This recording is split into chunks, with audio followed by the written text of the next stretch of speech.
لا إله إلا الله لا إله إلا. السلام علیکم ورحمۃ اللہ وبرکاتہ. الحمد للہ رب العالمین والصلاة والسلام علی نبینا محمد وعلی آل محمد وبارک وسلم.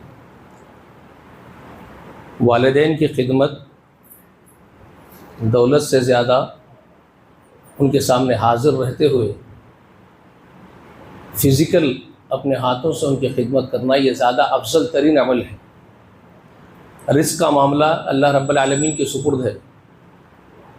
فیصلہ کرتے وقت یہ فیصلہ آپ کر سکتے ہیں، آپ کے پاس اختیار ہے. باہر جا کے کمانا ہے یا والدین موجود ہیں بڑھاپے میں تو ان کی خدمت کرنے کے لیے یہیں رک کر کے جو کما سکتا ہوں وہ کما لوں گا. کوشش کرنا بندے کے ہاتھ میں ہے. رزق کا معاملہ اللہ تعالیٰ کے سپرد ہے. تو فیصلہ کرنے کا اختیار اللہ تعالیٰ بندے کو دیے. اللہ تعالیٰ خود بندے کو دیے. فیصلہ کیا کرنا ہے وہ ہمارے اختیار میں ہے. تو ہم ماں باپ کا خیال کر کے فیصلہ یہ کریں گے، یہاں رک جائیں گے اور یہاں محنت کریں گے انشاءاللہ اور خدمت ان کی کریں گے تو یہاں کی روزی میں اللہ تعالیٰ تمہارے باہر سے ساری برکت ڈالنے پر قادر مطلق ہے. اللہ قادر مطلق ہے. تو اللہ آپ کی نیتوں کو دیکھتا ہے. تو وہ جو بات بچے کے بولنے کی ہے، بچہ ہے بچپن کے انداز سے بات کر رہا ہے لیکن بات حق ہے، وہ سچ ہے.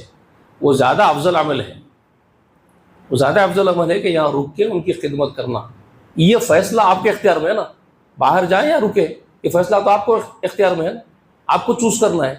تو آپ ان کا خیال کر کے چوز کر کے آپ ان کو چوز کریں اور یہاں رک گئے تو مطلب آپ نے ظرف کا مظاہرہ کیا، ان کی فکر آپ نے کی ماں باپ کی. تو اللہ تعالیٰ اس کی برکت سے آپ کو جو باہر جا کے روزی کماتے اس سے زیادہ دینے پہ قادر ہے. اس سے زیادہ دینے پر بھی قادر ہے اللہ. تو اللہ آپ کے اس فیصلے کے وقت آپ کے دل کو اور آپ کی سوچ کو اللہ تعالیٰ آزماتے ہیں.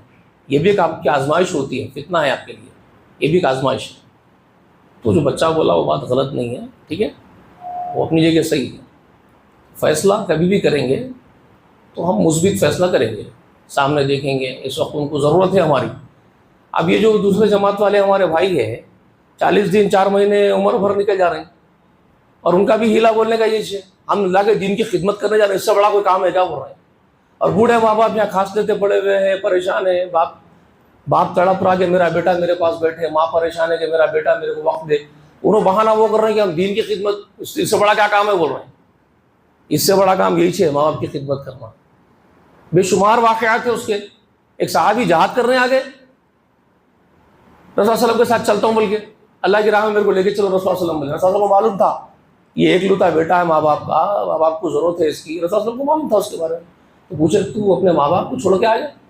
تو بولے جی رسول اللہ مجھے خواہش ہے اللہ کی راہ میں چلوں، اپنی زندگی لگاؤں. تو آپ صلی اللہ علیہ وسلم ان کو پوچھے کس حال میں تھے تیرے ماں باپ چھوڑ کے آتے؟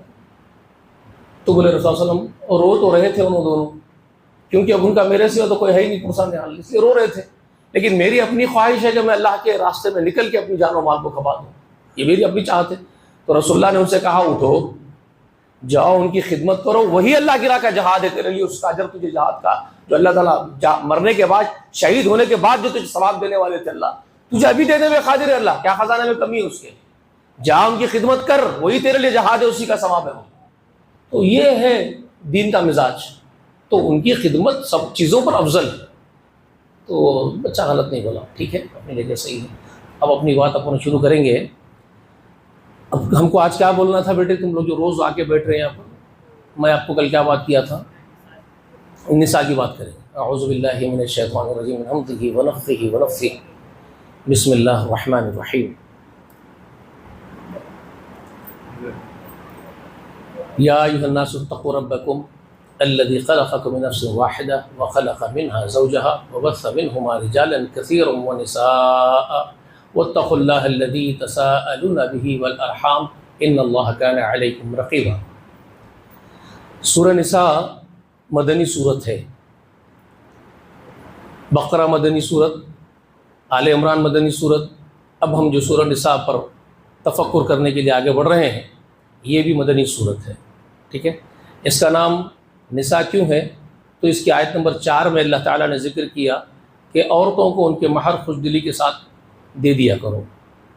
اس میں عورتوں کے ان مہر کے حقوق کا وہ جو ذکر آیا ہے جس میں نساء کا لفظ استعمال کیے ہیں، اس مناسبت سے اللہ تبارک و تعالیٰ اس صورت کا نام نساء رکھتے ہیں.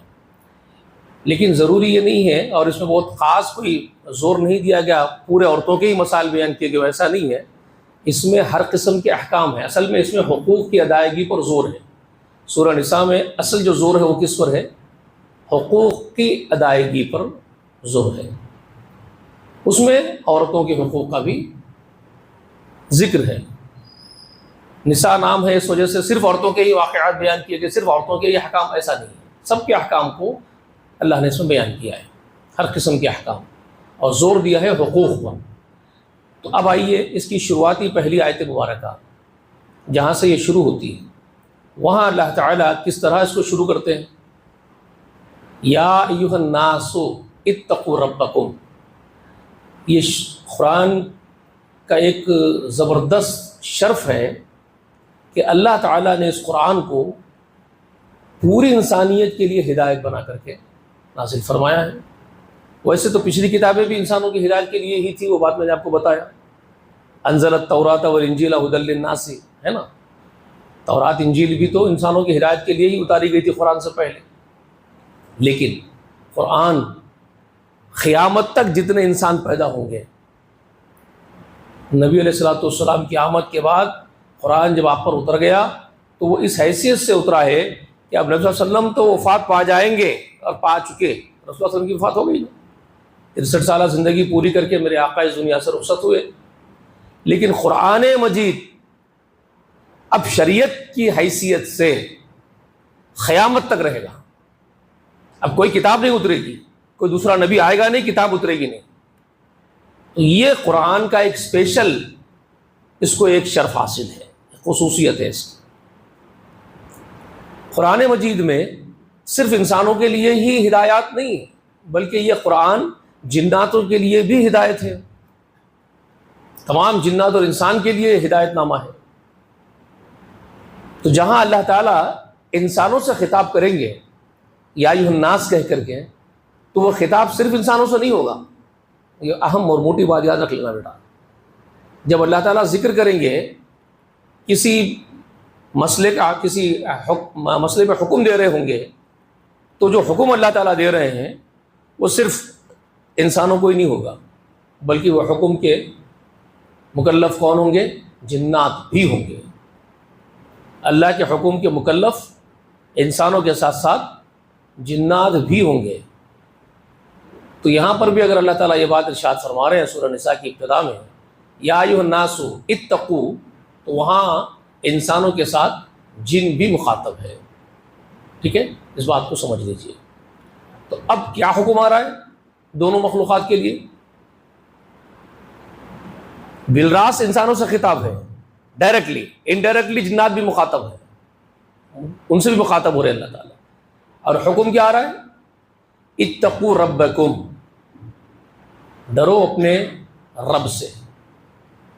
اور رب کے کیا معنی ہے آپ کو بتا چکا ہوں میں، رب کے معنی کیا ہے بیٹے؟ رب کسے کہتے ہیں جی؟ پالنے والا بھی اس میں مراد ہے، لیکن رب کے جو معنی ہے میں نے آپ کو بتایا بہت وسیع معنی پر مشتمل ایک چھوٹا سا لفظ ہے، لفظ بہت چھوٹا ہے، رب، را اور با، 2 حروف پر مشتمل رب، لیکن اس کے معنی بہت جامع ہے۔ رب الذی خلق فسوى قدر فہدى، سمجھ رہے ہیں آپ؟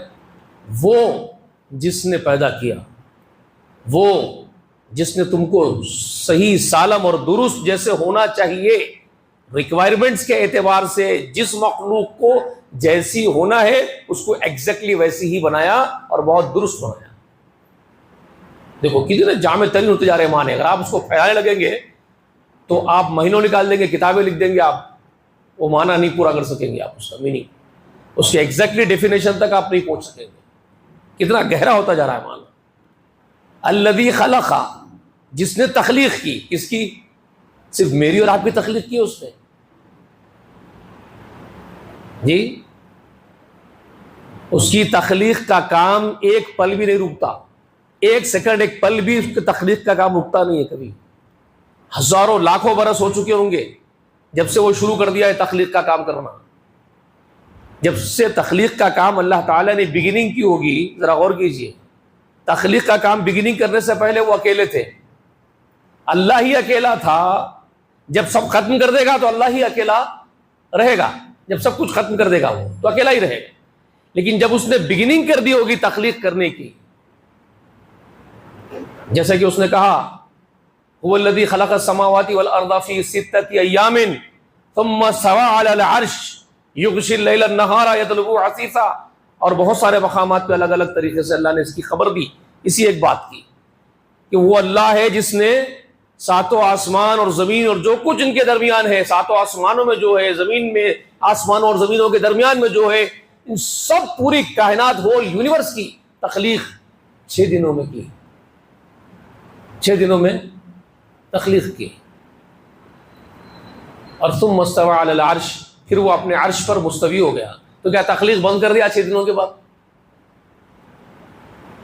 6 دنوں میں جب تخلیق اس نے کرنے کا ذکر کر دیا تو کیا تخلیق بند کر دیا وہ؟ نہیں. پھر وہ 6 دنوں میں کیا پیدا کرا؟ پھر اب پھر کیا پیدا کر رہا ہے روز؟ یہ بہت گہرے سوالات ہیں سمجھنے کے. یہ اسی لیے سوال علم کی کنجی ہے. وہ 6 دنوں میں کیا پیدا فرمائے، پھر اب عرش پر مستوی ہو گئے تو اب کیا پیدا کر رہے ہیں؟ جی اپنے آپ کے بارے میں خبر دے، سورہ یاسین میں بولتے خلاق العلیم، وہ خلاق العلیم ہے، ہر چیز کی تخلیق کا علم اس کے پاس ہے.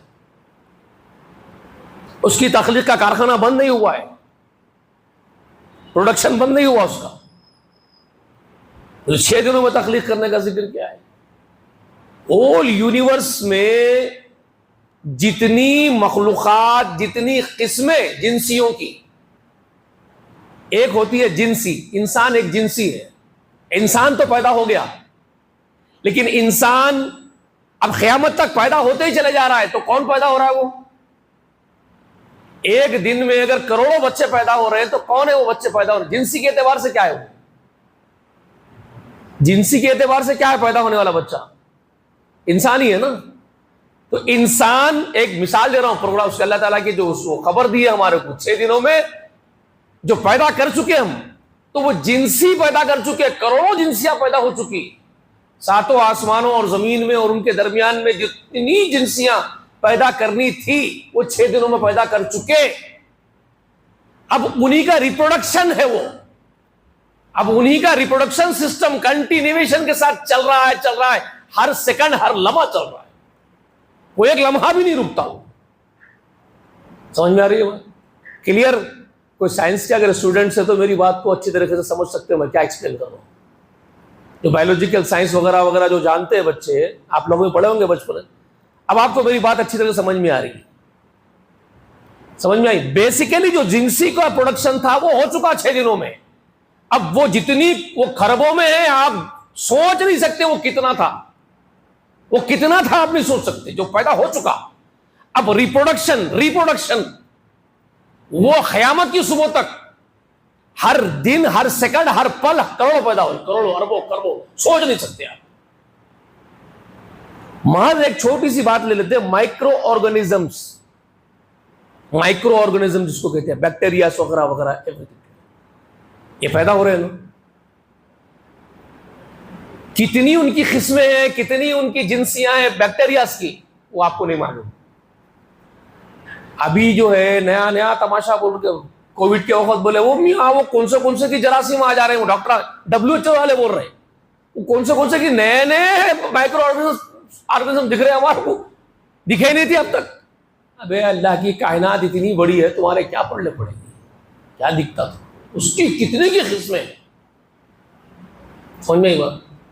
ان کا ریپروڈکشن کیسا ہوتا؟ بولو ان کا ریپروڈکشن کیسا ہوتا؟ معلوم پڑے بیٹے تم لوگ؟ مائکرو آرگنزمس، بیکٹیریاز وغیرہ وغیرہ، good bad and every thing bacterias وغیرہ کیسا پیدا ہوتے بولو؟ معلوم ہے آپ کو؟ نہیں معلوم ہے بیٹا؟ اسٹوڈنٹس نہیں ہے یہاں میرے پاس سامنے، آپ تو ہاسپٹل میں کام کر رہے ہیں، بولو کیسا پیدا ہوتے؟ جی مختصر یہ ہے، ایک میں سے 2 ہو جاتے، مختصر سمجھا رہا ہوں، ایک میں سے 2 ہو جاتے. بٹ اچھا 2 ہو گئے نا، وہ دو ہوئے سے اس میں سے نکلا انہیں پھر دو کرتا, پھر انہیں دو کرتا, پھر انہیں ملٹیپل ہوتے رہتے ہو. سمجھ رہے ہیں؟ پٹ پٹ پٹ پٹ پٹ پٹ پٹ پٹ نکلتے رہتے خالی. سمجھ میں آئے؟ تو ملٹیپلائی ہوتے چلے جاتے, سیکنڈ میں کروڑوں پیدا ہو جاتے, سیکنڈ ود ان سیکنڈ جو کروڑ کی پیدائش ہو جاتی ہے ود ان ایک سیکنڈ میں. تو اب آپ کیا اندازہ لگائیں گے اس کی خلقت کا, تخلیق کے کارخانے کا, اس کے کہ کتنے کروڑوں اربوں خربوں ایک سیکنڈ میں پیدا کر رہا ہوں گا انہیں. آپ سوچ سکتے ہیں. خلاق العلیم اس لیے بولے, خلاق خالق نہیں, خلاق العلیم. تخلیق کی انتہا کر دینے والا, کوئی سوچ نہیں سکتا آپ کو تخلیق کتنی کر رہا. سمجھ نہیں ہوا؟ تو رب کے معنی کیا ہے؟ الذی خلق, جو تخلیق کرتا ہی رہتا ہے وہ رب. کون بن سکتا ہے رب؟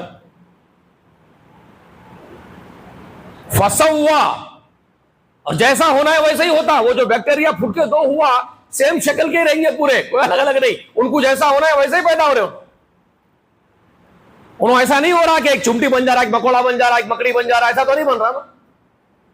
سمجھ میں ہی بات آپ کو؟ سیکنڈ میں اربوں خربوں پیدا ہو جا رہے ہیں, مگر سیم شکل, سیم شیپ, سیم ان کی جنسی, ان کی جو جنسی, ان کی جو باڈی ہے وہی پوروں کی. ایسا تو نہیں ہو رہا کہ ایک مکڑی بن گیا, ایک مکوڑا بن گیا. چیمٹیاں پیدا کر رہی ہیں اپنے لاکھوں بچے, تو وہ چیمٹیوں کی شکل کے پیدا ہو رہے. ایسا تو نہیں ہوا کہ وہ مکڑی کی شکل میں پیدا ہو گئے. انسان پیدا ہو رہا تو انسان ہی پیدا ہو رہا. ایسا تو نہیں پیدا ہو رہا کہ انسان کتا پیدا ہو گیا, سور پیدا ہو گیا. سمجھ میں آ رہی ہے بات؟ یہ بے شمار اتنے اتنے اتنے آپ کو عجائب ملیں گے اس کی قدرت کے. اللہ اکبر, آپ کا عقل کا کوئی ٹھکانہ, پاگل ہو جائے گا, پاگل ہو جائیں گے آپ. تخلیق کے بارے میں غور کر لیں گے, اس کیسا خالق ہے وہ. اچھا, پھر ایک ہی جنسی ہم لوگ انسان پیدا ہو رہے ہیں, جہاں ناک ہونا وہیں ناک فٹ کر رہے, جہاں آنکھا ہونا انسان کو وہیں آنکھاں فٹ کر رہے, انسان کو جہاں کان ہونا وہیں کان فٹ کر رہے. ایک ہی جیسی باڈی دکھ رہی ہے, ہاتھ پیر وہی, انگلیاں وہی ہے, پیر وہی ہے, سب وہی ہے. آپ اگر میرے کو دکھے امریکہ میں, میں آپ کو دکھا امریکہ میں, السلام علیکم اکبر ویکسا بولتے ہیں. ارے پھر ناک ویسی, آنکھاں وہیں چھے, کانا وہاں چھے, پھر یہ امتیاز کیسا رکھے تمہارے اندر؟ تمہاری پہچان اور شناخت کیسا الگ الگ رکھ دیے؟ کہیں بھی چلے جاؤ تم ہزاروں کلومیٹر, تم معلوم ہو جاتا تمہیں. سوچ سکتے ہیں آپ, یہ کروڑوں میں, پھر یہ بھی خربوں میں ہے. صرف تھوڑی ملتی جلتی شکل کے کوئی ہو سکتے ہیں, لیکن ایگزیکٹلی تو نہیں. آپ برابر پہچان لیتے ہیں اب یہ صاحب یہ ہے. کیا خلاق العلیم ہے وہ. تو اس اپنے آپ سے ڈرا رہے ہیں, اپنے آپ سے ڈرا رہے ہیں. یا ایھا الناس اتقوا, اب یہاں یا ایھا الناس میں دونوں مخلوقات شامل ہو گئی. یا ایھا الناس میں یا الجن بھی ہے, یا ایھا الجن بھی اس میں مراد ہو جائیں گے آٹومیٹیکلی, کیونکہ قرآن خطاب کر رہا ہے دونوں مخلوقات. اس کی تفصیل میں آگے بتاؤں گا. آج بتاتے بڑا تو پہلے وقت بہت ہو رہا ہے, اور وقت ہوتا تو آگے تو سمجھنا ہم کو. جناتوں کے لیے بھی قرآن مقدس شریعت ہے, برہان ہے, دلیل ہے, اس کا ذکر میں آگے کرنے والا ہوں. آج سرسری سمجھ لو. تو دونوں مخلوقات کو کیا بولا جا رہا ہے؟ اتقوا ربکم, اپنے رب سے ڈرو. وہ جو معنی ہے آپ بولے پالنے والا, تو وہ معنی اس میں شامل ہے, وہ معنی بھی شامل ہے. آپ کی بگڑیاں بنانے والا وہی ہے, آپ کی ضرورتوں کو پوری کرنے والا وہی ہے. وہ جو آپ کو پیدا کر رہا ہے, جو آپ کو درست بنا رہا ہے, صحیح سالم بنا رہا ہے. ماں کے پیٹ کے اندر آپ کی تخلیق ہو رہی تھی, بھیا آپ کی ریکوائرمنٹس کون پوری کر رہے تھے؟ ماں کے پیٹ میں حرکت آ گئی, جسم حرکت کر رہا ہے مادر رحم کے اندر. بچہ 4 مہینے کا ہو گیا تو حرکت شروع ہو جاتی بچے کی. اب حرکت شروع ہو گئی, اس کے ریکوائرمنٹ سے, اس کو کھانا اور پانی ضرورت ہے اس کی, اس سے بغیر نہیں زندہ رہ سکتا انہیں. تو اس کا انتظام کیا کر دیے؟ ماں جو کھانا کھاتی ہے اس کے نلی سے جو کھانا جا رہا ہے اس کے معدے کو پہنچ رہا ہے, اور بچے دانی معدے میں بھی نہیں ہے. غور کرو یار قدرت. تم ڈاکٹرز کے لیے تو مجھے تعجب ہوتا ہے پورے دنیا کے ڈاکٹرز پہ, تم لوگ کیسے اپنے رب کی توحید کو چھوڑ سکتے ہو یار. چلو عام آدمی اللہ کی توحید نہیں سمجھ پا رہا تو اس کی چلو وہ تو قابل معذرت ہے, معافی ہے, کیا عقل نہیں ہے اسے. ابے ڈاکٹرز تم ارے اس پرماتما کو, اس ودھاتا کو تم کیسے اس کے ساتھ شریک کر سکتے ہو کسی کو؟ تمہارے لیے تو بہت آسان ہے اس کی توحید کو سمجھنا. ڈاکٹرز میں تو مجھے بڑا ماتم ہے ان کی عقل. تم ڈاکٹرز کیسے ہو؟ کھانا معدے میں جا رہا ہے ماں کے, اور معدے کے اندر سے گٹھڑی لے کے جا کے بچے دانی کے اندر, وہ علیحدہ چیز ہے بچے دانی. اور وہاں جب بچہ پنپ رہا ہے تو اس کے پیٹ کے اکڑی سے وہ اکڑی ملا دینا, اور یہ کھانا کھا رہی ہے, اس کے معدے میں جا رہا سو کھانا, اس کا ایک برابر لمیٹڈ حصہ جو اس کی ریکوائرمنٹ ہے اس بچے کی, پورا چلے گیا تو مر جاتا انہیں. ماں تو پیٹ بھر کھانا کھا رہی ہے, برتن بھر بھر کے, دو پلیٹ کھانا کھا لے رہے بریانی دعوت میں جا کے. اگر وہ پورا اتنے سے بچے میں گیا تو رہتا کیا انہیں؟ ہاں سوچو تم, اس کو جتنی اس کی ریکوائرمنٹ ہے, جتنی لمیٹیشن ہے, اتنا ہی پہنچانا. کیا نشانیاں ہیں قدرت کی, آپ تصور کر سکتے کیا؟ مجھے بتائیے. اور پہنچا رہے برابر, اس کو زندہ رکھ رہے, اس کو پال رہے, اس کی پرورش کر رہے ہیں. پیدا ہو کے باہر نکل گیا وہ بچہ, نکال دیا ڈاکٹر صاحب آئے, کاٹ دیے اتڑی کاٹ دیے. کھانا پورا 9 مہینے پہنچائے اس کو, 4 مہینے کا کھانے سے شروع کرے, 5 مہینے تک کھانا پہنچاتے رہے جی. ورنہ وہ اتڑی تو جڑنا پہلے سے شروع ہو گئی, لیکن کمپلیشن ہوا اس کا تخلیق کا 4 مہینے کا ہوا تو جان آ گئی اس کے اندر, ہلچل شروع ہو گئی بچے کے اندر, حرکت شروع ہو گئی. اب کھانا پہنچانا شروع کر دیے. 9 مہینے کے بعد بچہ پیدا ہو گیا, نکل گیا, نلی کاٹ دیا. وہ جو نابی کے اندر نلی ہے, آپ اس کو بولتے ناف, وہ کاٹ دی. کسی بھی مادہ کو, کسی بھی عورت کو دودھ نہیں آتا جب تک کہ اس کی ڈیلیوری نہیں ہوتی. معلوم ہے آپ کو؟ سائنٹیفک معلوم ہے یہ بات ہے آپ کو. ڈیلیوری ہونے کے بعد آفٹر ڈیلیوری ہی دودھ آتا, اس سے پہلے نہیں آتا. اگر کوئی بکریاں وکریاں پال رہے ہیں تو ان کو تو معلوم ہی ہوگا. کیسے, کس کا نظام ہے؟ اب بچے کی وہ نلی کاٹ دی ہے, آپ دنیا میں آ گیا مادر رحم سے نکل کے, اب بھی اس کے ریکوائرمنٹ تو ہے نا, اس کی بھوک, اس کی پیاس. ماں کے چھاتے سے دودھ نکالتا اس کو. اور کون سے اسکول میں سکھا تھا دودھ یہاں سے آتا؟ وہ اتنا سا بچہ پیدا ہوا, انہیں کہاں سے سیکھ کے آیا, ٹریننگ کہاں سے لے کے آیا؟ دودھ ماں کے چھاتے سے پینا ہے اس کو, ایسے ہی پینا ہے, ایسے ہی چوسنا ہے. کون سکھائے اس کو؟ کون سکھائے؟ الذی خلق فسوی قدر فہدی. اس کی شان بتا رہا رب اپنی, رب کیا ہے اور میں کیا ہوں بتا رہا ہے. تمہارا کیسا رب ہوں, کہاں کہاں تمہاری حاجتیں میں پوری کرتا ہوں, تمہاری ضرورتوں کو میں کہاں کہاں پوری کرتا ہوں, وہ بتا رہے ہیں آپ کو. وہ ہے رب, وہ رب ہے آپ کے. اور ذرا سا عقل آ گئی, ذرا بڑے ہو گئے, میچورڈ ہو گئے, تو آپ عجیب عجیب باتیں کرتے اس رب کے بارے میں. ارے میاں اس کو بھی سہارا دیتے, ایک کلیکٹر کے پاس سیدھا چلے جاتے کیا, ایک منسٹر کے پاس سیدھا چلے جاتے کیا؟ تیری اماں کے پیٹ میں جب تو تھا تو کون سا آ کے سفارش کرنے والا تیری سفارش کرا تھا اس کو للی جوڑ کے کھانا کھلاؤ بول کے؟ تم جب پیدا ہوئے تو کون سا تمہارا ولی اللہ آ کے سفارش کرا تھا اس کو دودھ پلاؤ ماں کے چھاتے سے نکال کے بول کے؟ کوئی آیا تھا؟ اس رب کے ساتھ تم یہ گندی مثالیں بیان کرتے ہو, ہگنے مودنے والے کو اس کے ساتھ بیان کرتے ہو, تم اس کی مثالیں بیان کرتے ہو. نحن اقرب من حبل الورید جو کہہ رہا ہے آپ کے شارک سے زیادہ آپ کے میں قریب ہوں بول رہا ہے. کیا تمہارا بابا قریب ہے تمہاری شارک سے زیادہ کہ رب قریب ہے؟ وہ رب تمہاری ماں کے مادر رحم میں تمہارے ساتھ تھا.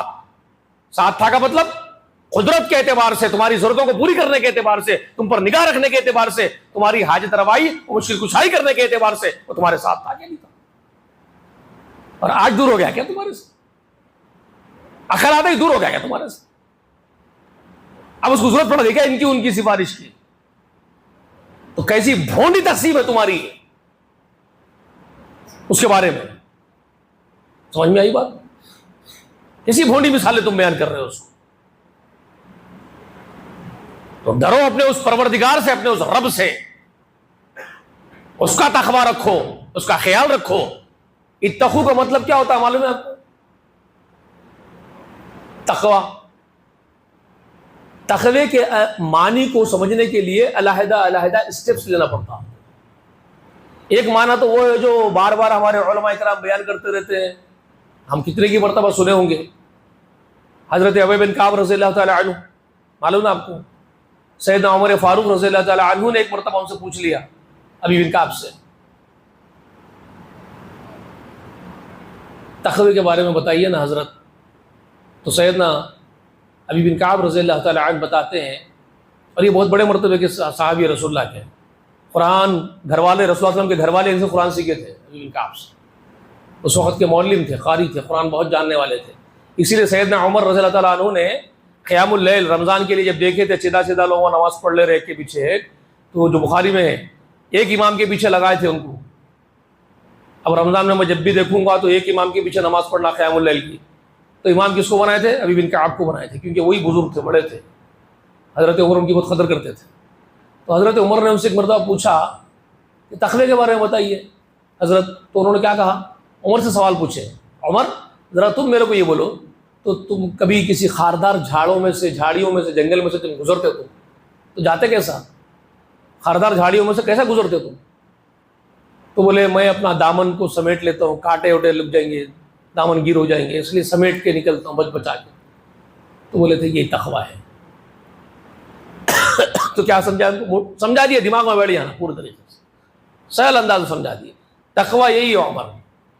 یہ دنیا کو سمجھ لو خاردار جھاڑیوں کا ایک جنگل ہے, اس میں گناہوں کے کانٹے ہر طرف تمہارے کو جو کھینچنے میں لگے ہوئے ہیں, تمہارا دامن چیر دینے میں لگے ہوئے ہیں. مگر جس طرح تم جنگل میں خاردار جھاڑیوں میں سے گزرتے ہوئے اپنا دامن سمیٹ لیتے ہیں, ویسے ہی اس دنیا سے گزر جاؤ سمیٹتے ہوئے اپنے ایمان کو بچاتے ہو. یہی تقوی ہے. ایک معنی تو یہ بہت اچھا سہل کر کے سمجھا دی ہو تقوی کا معنی, کہ دنیا سے گزرو تو ایسے گزرو ہر برائی سے اپنے دامن کو, اپنے ایمان کو بچاتے ہوئے نکل جاؤ, تقوی ہے. اور ایک معنی کیا اتقوا اللہ کا؟ ایک معنی یہ ہے کہ اللہ کا خیال رکھو. علماء اکرام اس کے تفصیلی معنوں کو سمجھانے کے لیے بنیاد سے کئی طریقے سے سمجھاتے ہیں. تو ایک یہ اس کی میننگ بھی سمجھو کہ اللہ کا لحاظ کرو, اللہ کا خیال رکھو. جیسے تم کسی کا لحاظ کرتے ہو نا, کیا میرے باپ کا لحاظ کر رہا ہوں, انہوں ناراض نہیں ہونا, میرے دادا کا لحاظ کرتا ہوں میں, ان کو برا نہیں لگنا, یہ سب چیزیں لحاظ کرتے ہیں نا. تو اس کا سب سے پہلا مستحق کون ہے؟ تمہارا رب ہے. اپنے رب کا لحاظ کرو, اس کا خیال رکھو, اس کی رضا اور ناراضگی کا خیال رکھنا یہ تقوی ہے. اس کی ناراضگی سے بچنا اور اس کی رضا کا اس کی خواہش رکھنا, اس کی فکر کرنا, اس کا خیال رکھنا, یہ تقوی ہے. ٹھیک ہے. تو حکم یہ آ رہا جنات و انسانوں کو, اتقوا اللہ, اتقوا ربکم الذی خلقکم. اب یہاں خبر دے رہے ہیں الذی خلقکم من نفس واحدہ, اس نے تم کو ایک ہی نفس سے پیدا کیا. پورے انسانوں کو اب ایک جگہ جمع کر رہے اللہ تعالیٰ, اور بتا رہے ہیں یہاں پر یہ چونکہ صورت میں حقوق پر بتا رہے ہیں, آپ کو حقوق پر بہت زیادہ زور دیا جا رہا ہے. تو اب آپ کو سب بتانا ہے حقوق, تمہارے آپسی جو حقوق ایک دوسرے کے ہیں وہ کتنے اہم ہیں تم لوگوں کے لیے, وہ تم کو سمجھانا ہے. تو بنیادی پہلے سے ہی جہاں شروعات ہوئی سورت کی, وہیں سے تم کو یہ بولا جا رہا ہے کہ اپنے پیدا کرنے والے, اپنے رب حاجت روا مشکل کشا کا خیال رکھو. اس کے لیے تم کو جینا مرنا ہے, اس کے خاطر تم کو ایک ایک حکم بجا لانا ہے, اس کی ناراضگی سے بچنا ہے, اس کی رضا والے کام تم کو کرنا ہے. اتقوا ربکم, اپنے رب سے ڈرو, اس کا خیال رکھو. الذی خلقکم من نفس واحدہ, وہ جس نے تم کو ایک ہی جان سے پیدا کیا. اب یہ بات کیا سمجھا رہی ہے آپ کو؟ جب یہ بات آپ سمجھ میں آ گئی آپ کو, اتقوا کا معنی, اتقوا ربکم کا معنی اس کا خیال رکھو کہ وہ ناراض نہ ہو جائے, اس کی رضا والے کام کرو. یہ اتقوا ربکم ہے, تمہارے رب کی رضا والے کام کرو. اور یہ بات کا خیال رکھ لو, یاد رکھ لو کہ اس نے تم سب کو ایک ہی جان سے پیدا کیا. مطلب کون ہے وہ ایک جان؟ آدم ہے. تو یہاں یہ بتا رہے ہیں کہ تمہارے اندر اونچ نیچ, چھوٹا بڑا, چھوت اچھوت, بھید بھاؤ گنجائش ہی نہیں ہے بابا. گنجائش ہی نہیں رکھی گئی ہے بابا، ایک ہی باپ کی تو اولاد ہو تم سب، تو کہاں حماقت میں سڑنے جا رہے ہو؟ کہاں تکبر تم کو زیب دے رہا ہے بتاؤ؟ میں بڑا ہوں، میرے کو سرخاب کے پرا نکل گئے، میرے کو سنگا پھٹ گئے، کہاں ہے رے بابا؟ ایک ہی باپ کی اولاد ہو تم سب، وہ جس نے تم کو ایک ہی جان سے پیدا کیا ہے، تو چھوٹا بڑا چھوت اچھوت بھید بھاؤ یہ تم کو زیب نہیں دیتا۔ قربان جائیے، قرآن کے سب سے زیادہ جاننے والے اور حقیقی جاننے والے قرآن کے معلم کون ہے؟ معلم ہمارے آقا ہے نا، محمد رسول اللہ۔ یہی تو بول رہے تھے جب آپ آخری خطبے دے رہے تھے اپنے زندگی کے، حجۃ الوداع کے دن آپ کو جب معلوم ہو گیا الیوم اکملت لکم دینکم نازل ہو گئی، تو اندازہ ہو گیا کہ میرا کام پورا کر دیا اللہ تعالیٰ، میرے جانے کا وقت قریب آ رہا۔ ابو بکر رو رہے، عمر رو رہے، سمجھ گئے لوگ ابھی یہ ایسے آیتیں اترنے شروع ہو گئی۔ ایک تو سورت اتری تو رو رہے تھے، کون سی سورت؟ ابو بکر رو رہے تھے، معلوم ہے تم لوگوں کو، پڑھتے جاؤ ذرا، سورہ نصر۔ کون سی ہے نصر؟ اذا جاء نصر اللہ والفتح ورأيت الناس يدخلون في دين الله افواجا فسبح بحمد ربك واستغفروه انه كان توابا۔ جب اتری ابو بکر سمجھ گئے یہ صورت ایسی ہے، اس کا انداز، اس کا بیان اللہ کا خود ایسا ہے، کلیئر ہو جا رہا کہ جب میری نصرت آ جائے محمد، تم دیکھ لو کہ اللہ کی نصرت آ گئی ہے، لوگ جو اسلام میں داخل ہو جا رہے ہیں، تم استغفار کرو، اللہ کی حمد کرو۔ مطلب کلیئر ہو گیا تمہارا وقت، کام تمہارا کمپلیٹ ہو گیا، تمہارا پروجیکٹ پورا ہو گیا، تمہارا کو جانا ہے۔ سمجھ میں آ گیا ان کو؟ وہیں سے رو رہے تھے ابو بکر صدیق۔ سورتوں میں آخری سورت تھی وہ، سورتوں میں لاسٹ سورت وہی تھی نازل ہوئی۔ کتنے سورتوں میں بیٹے؟ 114 سورتوں میں، نصر آخری ہے نازل ہونے والی سورتوں میں، ٹھیک ہے؟ لیکن آیات، قرآنی آیات کے اعتبار سے کون سی آخری ہے؟ سورہ مائدہ میں تیسرے نمبر پر الیوم اکملت لکم دینکم واتممت علیکم نعمتی، یہ آخری آیت ہے۔ اور وحی کے اعتبار سے، اچھا وحی کے قسم کل بتایا، کل تھے لوگ آپ لوگوں میں وحی، اچھا یہاں جب یہ اتر گئی تو وحی بند ہو گئی، کیونکہ تو آخری قرآن کی آیت ہی آخری تھی، تو کیا وحی بند ہو گئی؟ وحی دو قسموں کی بتانا آپ کو میں، وحی کی قسمیں کتنی ہے؟ دو۔ ایک وحی کس کو کہتے ہیں؟ وحی مطلوع، ایک وہ وحی جس کی تلاوت کی جاتی ہے، وہ ہے قرآن، جو قرآن کی شکل میں وحی اترتی ہے، جس کو کہا جاتا ہے وحی مطلوع، تلاوت کی جانے والی وحی جو قرآن کی شکل میں اترتی ہے، وہ کمپلیٹ ہو گئی ہے۔ کب کمپلیٹ ہو گئی؟ حجۃ الوداع کے دن، الیوم اکملت لکم دینکم کے ساتھ کمپلیٹ ہو گئی۔ اور ایک دوسری قسم جو وحی کی ہے، وحی غیر مطلوع، وہ وحی جس کی تلاوت نہیں ہوتی لیکن عمل کیا جاتا ہے اس حکم کے مطابق جو حکم اتر رہا ہے، صرف عمل کیا جاتا ہے اس حکم کے مطابق، اس وحی کو کیا کہا جاتا ہے؟ اس کا نام کیا دیں گے؟ احادیث یا سنت رسول، یا احادیث رسول۔ سنت رسول بھی کہاں سے اترتی ہے؟ آسمان سے ہی جبریل لے کے آتے حکم، پورا حکم نامہ، آپ کو اس پر ایسا عمل کرنا ہے، ایسا عمل کرنا ہے، یہ بولنا ہے، یہ کرنا ہے، وہ انسٹرکشنز بھی آسمان سے آتے وحی کے ذریعے سے۔ اس وحی کو کیا کہا جاتا ہے؟ وحی غیر مطلوع۔ قرآن کی وحی تو کمپلیٹ ہو گئی سورہ مائدہ کی آخری اس آیت کے ساتھ، لیکن جو احادیث سنت کی شکل میں جو وحی اتر رہی ہے، وہ کب تک اترتی رہی؟ وہ رسول صلی اللہ علیہ وسلم کے فوت ہونے تک اترتی رہی، آخری دن تک بھی۔ تو میں نے آپ کو مسلم شریف کی حدیث بھی پیش کی تھی کل یا پرسوں، جو بات کیا تھا، یاد ہے؟ اور راوی کا نام مجھے ابھی بھی، میں کیونکہ آپ کو پرسوں جو بولا جب بھی مجھے یاد نہیں آ رہا تھا، ابھی پکا یاد نہیں آ رہا، لیکن ایک سرسری میرے ذہن میں گمان یہ ہے، انس بن مالک اس کے راوی ہے، انس بن مالک سے مروی ہے۔ کہتے ہیں کہ میں نے آخری دن جو رسول صلی اللہ علیہ وسلم کی وفات کا دن تھا، اس دن تو رسول صلی اللہ علیہ وسلم پر بہت ساری وحی اتری۔ تو کون سی وحی؟ وہی جو سنت کی شکل میں ہے، جس میں رسول صلی اللہ علیہ وسلم نماز پر زور دے رہے ہیں، بیویوں کے ساتھ سلوک کرنے پر تاکید کر رہے ہیں، غلاموں اور کنیزوں کے ساتھ سلوک کرنے پر تاکید کرتے چلے جا رہے ہیں۔ تو یہ جو وحی اتر رہی ہے، سمجھ رہے؟ تو یہ تو ایک قسم سمجھ میں آ گئی آپ لوگوں کو وہی. تو اب میں آپ کو یہ بتا رہا ہوں کہ قرآن مقدس جو آپ کو خطاب کر رہا ہے، جو آپ کو بتایا جا رہا ہے، اونچ نیچ چھوت اچھوت بھید بھاؤ گنجائش نہیں ہے. تو وہ ہمارے حبیب جو قرآن کے معلم ہیں وہ آپ کو قرآن کس طرح سمجھاتے ہیں ذرا دیکھیے. اپنے آخری خطبہ جو یعنی جو حجۃ الوداع کا جامع خطبہ بڑی تعداد کے سامنے جو خطاب کی رسول صلی اللہ علیہ وسلم، 1.25 لاکھ صحابہ پورے جمع تھے، اور اس میں رسول صلی اللہ علیہ وسلم کیا بول رہے تھے جانتے؟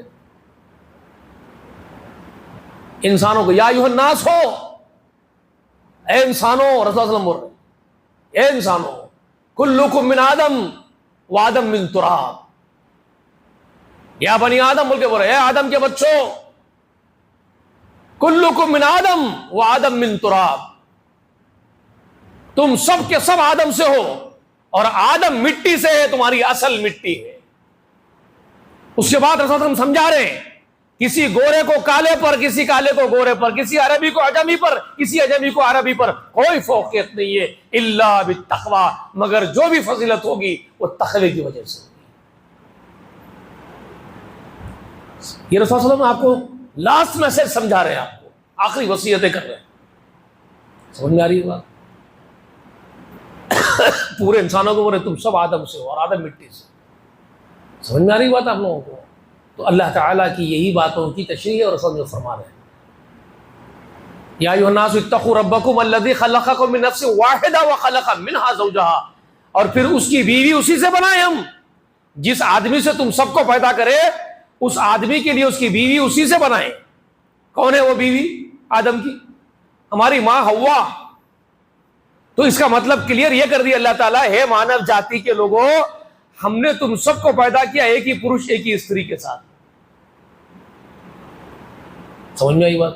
انا خلقناکم من ذکر و انثی ثم جعلکم شعوبا وقبائل لتعارفوا ان اکرمکم عند اللہ اتقاکم. رسول صلی اللہ علیہ وسلم وہی بات بتا رہے تھے حجۃ الوداع کے دن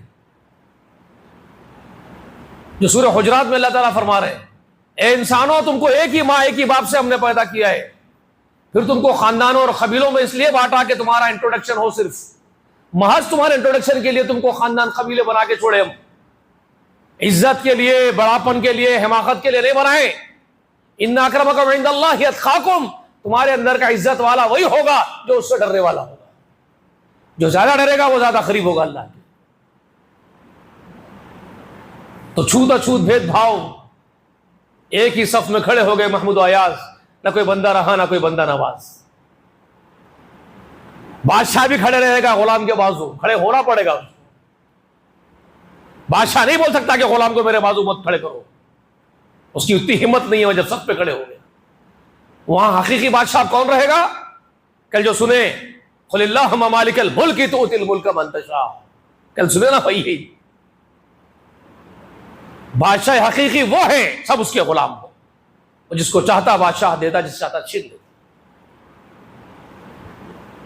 ایک ہی صف میں کھڑے ہو گئے محمود و ایاز. یہ کانسیپٹ اسلام دیتا ہے، اتنا بڑا کانسیپٹ، اتنا بڑا میجر کانسیپٹ ہے جو اسلام دیتا ہے. یہ ساری انسانیت کو سمجھانا آپ کا کام ہے.